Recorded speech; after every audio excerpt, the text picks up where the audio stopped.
Most cars at this price are built around the driver, the steering feel, the seat position, the instrument cluster. BMW spent 20 years telling you that's what mattered.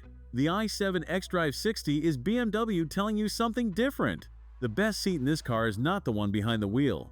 And that argument, coming from Munich, is the one worth paying attention to. By the end of this, you'll know if it holds up. The i7 exterior is long, deliberately so. 5.39 meters of sedan, with a wheelbase that explains the rear seat reputation before you've opened a door. The M Sport package delivers the visual discipline this car needed. Lower side sills, darker trim details, 21-inch wheels and a spoke pattern that reads as chosen rather than standard fitted. The closed kidney grille signals the EV without announcing it. The split headlights are BMW's current signature, and they earn their place here because this face is authoritative rather than decorative. Up front, the curved display is the same architecture BMW uses across the current range. But in the i7, it reads differently. There is more space around it, more deliberate material choices on every surface it shares air with. The M Sport steering wheel is well weighted, and the right diameter for a car this size. Merino leather on the dashboard.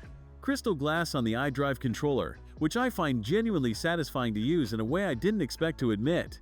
The ambient lighting runs the full door-to-door arc and earns its place rather than just existing. I went looking for the cheap bits, because at this price there have to be some, and the lower center console trim is where I found them. You notice it once, in the first 5 minutes, and then the rest of the cabin makes you stop thinking about it. The driver's environment is composed, precise, and completely at odds with the idea that BMW compromised the front to fund the back.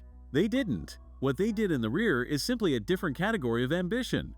The theater screen is the most committed piece of rear seat technology in any production car at any price I have seen.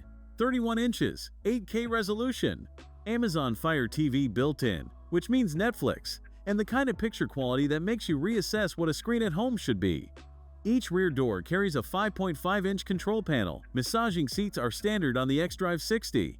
The Bowers & Wilkins diamond surround system fills the cabin without apparent effort.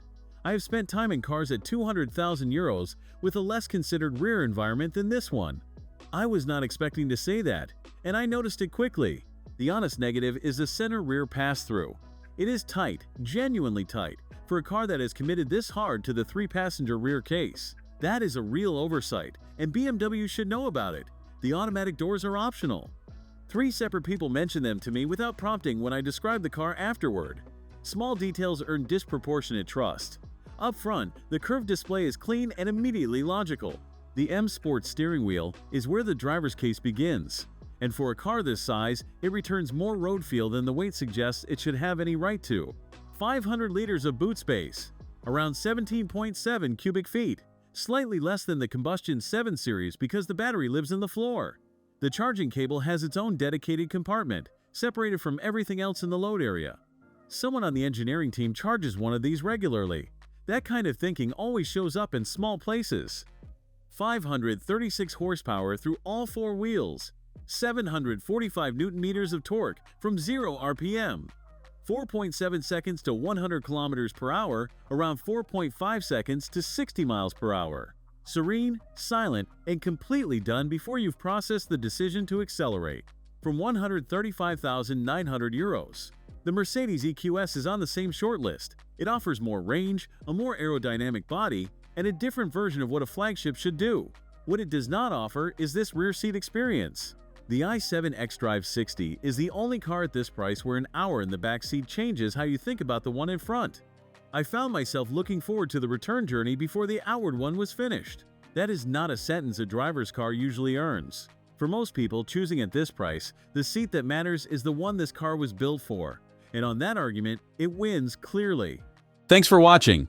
If you enjoyed this video, hit that like button and subscribe for more content just like this. Leave a comment below with your thoughts or questions. I read every single one. And don't forget to click the bell icon to get notified about my next upload. See you in the next video.